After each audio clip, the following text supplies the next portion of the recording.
Assalamualaikum warahmatullahi wabarakatuh. Halo Sobat Klasik, kembali lagi dengan saya di channel Galeri Klasik Nusantara. Sobat Klasik, dalam video kali ini saya akan membahas mengenai naskah, terusan dari naskah yang sudah bahas di video saya sebelumnya kemarin ya. Bagi Sobat Klasik yang sudah mengikuti video-video saya, di video kemarin saya sudah mengulas mengenai naskah ini. Nah, di sini saya akan jelaskan bahwa di dalam satu naskah itu memang wajar ya, atau sering dalam satu naskah itu tidak hanya berisi tentang satu keilmuan atau satu bahasan ilmu. Nah, kalau di video kemarin saya sudah membahas mengenai ilmu shorof dalam naskah ini. Nah, selain ilmu shorof, naskah ini juga menuangkan atau menjelaskan mengenai keilmuan yang lain, yaitu kalau kemarin disebutkan bahwa shorof dan nahwu adalah seperti orang tua, bapak sama ibu, seperti itu. Nah, dan di video kali ini saya akan mengulas di pembahasan setelahnya, yaitu mengenai nahwu. Nah, kitab kedua di dalam naskah ini, setelah bahasan pertama di halaman pertama, di beberapa lembar pertama itu membahas mengenai ilmu shorof, tentang perubahan kata dalam bahasa Arab. Nah, kalau pembahasan yang kedua itu menjelaskan mengenai nahwunya. Nah, nahwu yaitu bagaimana perubahan kata, perubahan harokat itu akan mempengaruhi terhadap perubahan makna dan susunannya, seperti itu. Dan itu secara garis besar yang dimaksud dengan nahwu adalah tidak perubahan kata, tapi susunan kata dalam kalimat di dalam bahasa Arab itu ada aturannya. Kalau dalam bahasa Inggris ya sebutannya bisa dibilang bagian dari grammar, seperti itu, atau structure. Nah, dalam bahasa Arab disebut dengan ilmu nahwu. Naskah bagian kedua ini membahas tentang ilmu nahwu, modelnya itu sama seperti yang kitab shorof di video saya sebelumnya itu, bahwa kitab ini memaparkan lebih ke arah ilmu secara teoritiknya, seperti konsepnya, pengertiannya, lalu kemudian pembagian mengenai fi'il madhi, mengenai isim ma'rifat, isim nakiro, tentang konsep-konsepnya, sehingga saya lihat bahwa naskah ini memang mencantumkan bagaimana keilmuan baik shorof maupun nahwu itu dijelaskan secara detail, diawali dengan pengertian, lalu pembagian macam-macamnya, baru ke arah contohnya.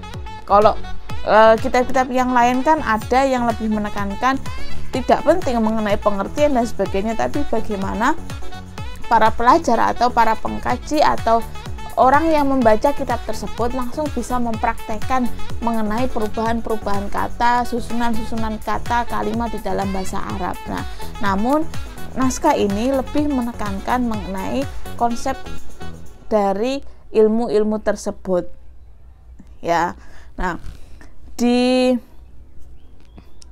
bagian ilmu nahwu ini kalau di shorof kemarin saya tidak menemukan siapa pengarang atau penulisnya ya, atau siapa yang memiliki dari kitab tersebut. Nah, akan tetapi di ilmu nahwu itu disebutkan bahwa saya bisa menyebutkan atau membacanya di sini di bagian akhir, atau biasanya dalam kajian ilmu naskah itu disebut dalam bagian kolofon, yaitu bagian paling akhir, itu biasanya menjelaskan mengenai identitas naskah, dan naskah yang bagian ilmu nahwu ini mencantumkan mengenai sedikit identitas dari kitab nahwu tersebut, yaitu di bagian paling akhir, di halaman paling akhir, yaitu di lembar kedua sebelum terakhir, di halaman kedua di halaman kedua sebelum terakhir itu dijelaskan bahwa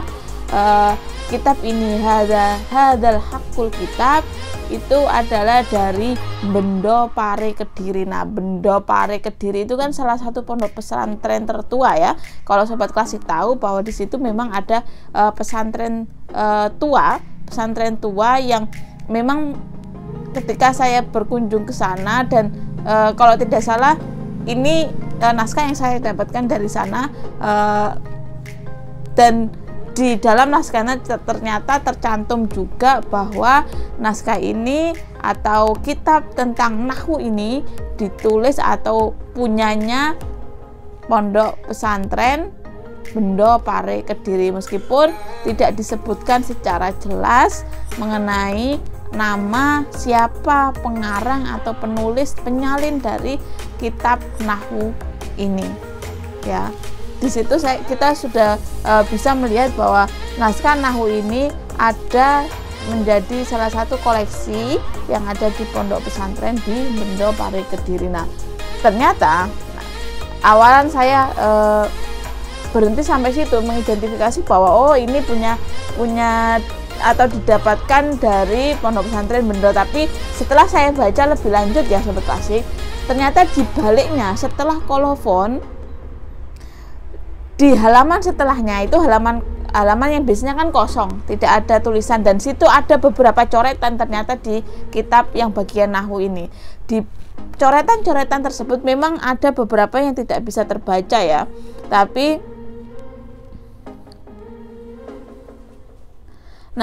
di situ ada penjelasan sedikit mengenai kepemilikan dari kitab nahwu ini, dan dijelaskan bahwa di sini ada kata-kata seperti ini, ada 6 baris di tengah dengan tulisan sedikit lebih kecil ukurannya daripada ukuran yang tulisan tentang ilmu nahwunya, tentang kitab nahwunya. Di situ dijelaskan dengan bentuk pena yang berbeda pula karena lebih kecil daripada yang matan teks nahwunya, yaitu dijelaskan seperti ini: punika nggadahe kitab nahwu yaiku punika Bagus Hasan,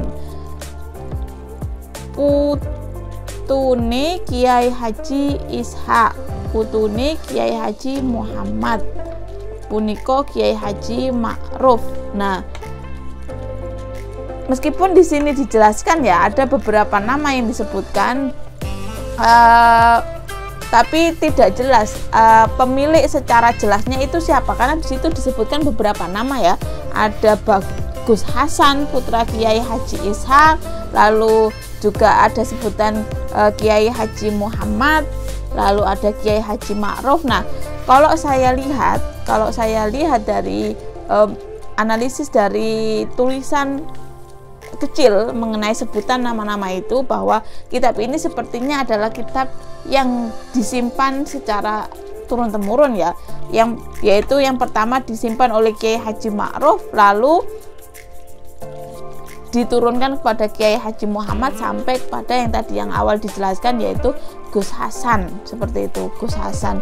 Nah, meskipun nama-nama tersebut belum tentu menunjukkan bahwa dia adalah penulis atau pengarang dari kitab nahwu ini, tapi secara garis besar saya bisa mengetahui bahwa kitab ini adalah salah satu kitab yang ada di Pondok Pesantren Bendo Pare Kediri. Seperti itu mengenai identitasnya, sehingga bagi Sobat Klasik yang ketika menemukan suatu naskah, coba untuk menggali identitas, coba dibaca bagian awal. Kadang ada naskah yang menyebut tentang identitasnya itu di bagian awal, ada juga yang menyebutnya di bagian akhir seperti tadi. Di bagian kolofon kadang disebutkan, atau di halaman di luar dari kitab tersebut, di halaman setelahnya ada coretan kecil-kecil yang itu perlu juga dianalisis atau dibaca. Nah, mungkin itu bisa atau tulisan-tulisan kecil tersebut kemungkinan juga menjelaskan mengenai identitas dari naskah manuskrip itu ya, untuk Sobat Klasik nanti ketika mendapatkan suatu naskah dan ingin mencari identitas atau mengetahui identitas dari naskah tersebut, itu caranya ya, itu tips yang saya berikan. Coba baca bagian akhir atau tulisan-tulisan kecil yang mengiringi dari matan-matan atau tulisan dalam kitab tersebut. Nah, bisa jadi di situ ada penjelasan mengenai identitas dari naskah itu. Oke, kembali lagi ke pembahasan nahwunya. Model dari pembahasan nahwu atau bentuk tulisan, bentuk penjabaran dari keilmuan nahwu di dalam kitab di naskah ini yang bagian kedua itu berbeda dengan model yang ilmu sorof yang saya jelaskan di video saya sebelumnya, bahwa di penjelasan mengenai sorof itu modelnya seperti kitab-kitab yang ada di pesantren-pesantren sekarang, yaitu full matanya, tulisan penjelasannya, lalu ada makna gandulnya dengan tulisan pegon.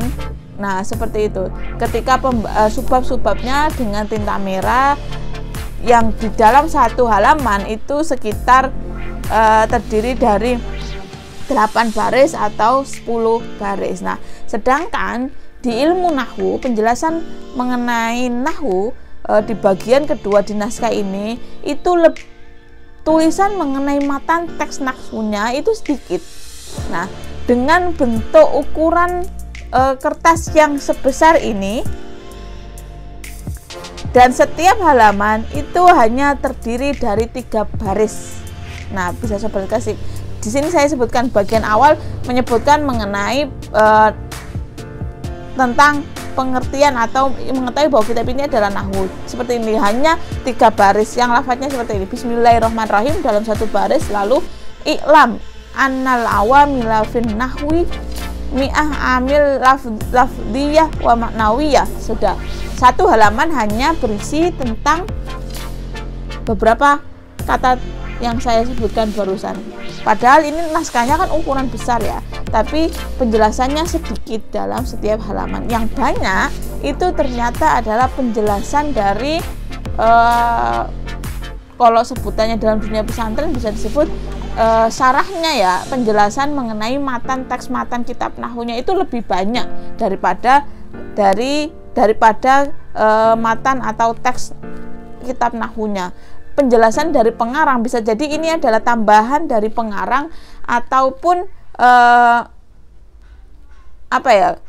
orang yang memiliki kitab ini ketika memberikan pengertian terhadap pengertian dari setiap halaman itu dijelaskan dalam makna di pinggir-pinggir halamannya, dan itu tidak beraturan. Bisa sobat kasih lihat sedikit dari bawah ya, maaf saya di bawah karena naskahnya sudah hampir rusak, makanya harus hati-hati, saya tidak bisa membalikkannya. Bisa sobat kasih lihat dari bawah saja bahwa penjelasan atau tambahan penjelasan mengenai teks nahwu ini bentuknya tidak beraturan. Ada yang ditulis dengan bentuk miring dari kanan ke kiri, ada juga yang terbalik. Kalau dibaca dari sini ya, dibaca dari sini itu ada tulisannya yang harusnya dibaca dari sisi atas saya ini, di depan saya ini, seperti itu, sehingga model penjelasannya itu terbalik-balik, sehingga sulit ya untuk membaca dalam 1 halaman, harus membolak-balik naskahnya untuk memahami atau untuk bisa membaca dari setiap penjelasan tentang ilmu nahwu atau penjelasan dari penulis atau tambahan dari pengarang di dalam naskah ini. Nah, penjelasannya lebih ke arah penjelasan lebih detail dan kadang juga tidak berkaitan dengan teks matan di dalam 1 halaman itu. Nah, seperti di sini ini kan yang pertama kan menjelaskan tentang beberapa amil dalam nahwu, itu ada lafdiyah sama maknawiyah. Selesai sampai situ dalam 1 halaman kan. Nah, akan tetapi dalam penjelasannya itu merembet ke beberapa penjelasan tentang ilmu nahwu yang lainnya. Seperti di sini pengarang penulis itu menjelaskan mengenai jar majrur, tentang macam-macam jar, huruf jar atau susunan jar majrur. Lalu juga susunan tentang mudhof ilaih. Nah, kemudian juga penjelasan mengenai isim. Nah, akan tapi meskipun tadi di luar dari bahasan teks di halaman pertama, tapi juga ada penjelasan yang sama, yaitu lanjutan dari penjelasan dalam teks matan nahwu tersebut mengenai tadi pembagian amil lafdiyah sama maknawiyah, dan itu ditulis dalam bentuk yang saya harusnya membaca, saya balik dulu baru bisa baca di sini. Ini dijelaskan tentang lafdiyah sama maknawiyah.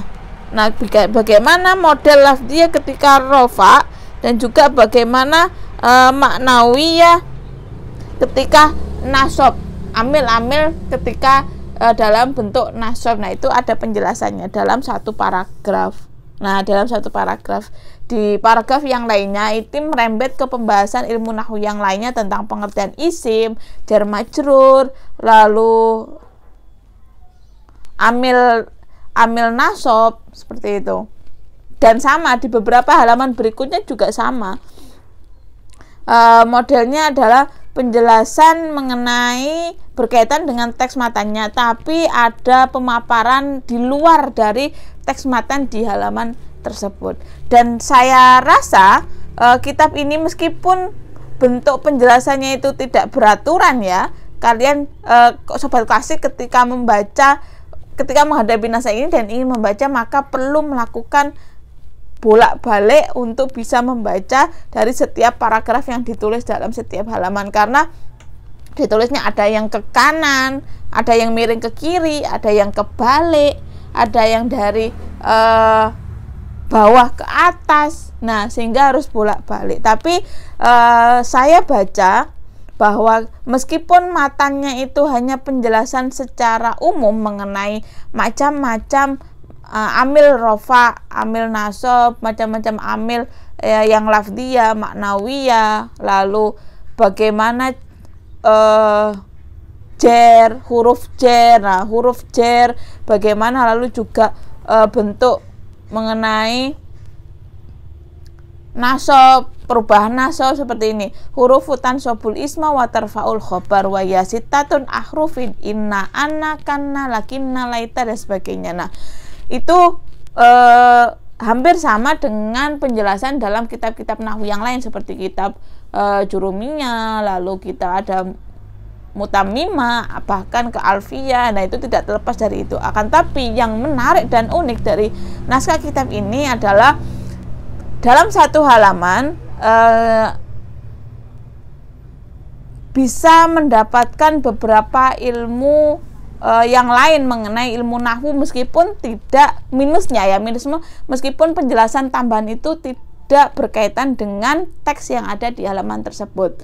Tapi kelebihannya adalah dalam membaca satu halaman kalian akan bisa mendapatkan banyak ilmu mengenai pembagian nahwu, tentang kajian nahwu dan contoh-contoh perubahan-perubahan kata, perubahan bentuk kata, bentuk harokat dalam ilmu nahwu seperti bentuk isim nakiro, ma'rifah dan sebagainya. Nah, itu kelebihan dari naskah ini mengenai tambahan-tambahan penjelasan itu, sehingga tambahan-tambahan penjelasan itu kalau dilihat dari jauh memang agak memusingkan ya, karena bentuknya tidak beraturan, tapi mempunyai kelebihan yaitu akan memberikan suatu tambahan yang lebih komprehensif. Ketika hanya membaca satu halaman bisa mendapatkan beberapa ilmu mengenai kajian nahwu.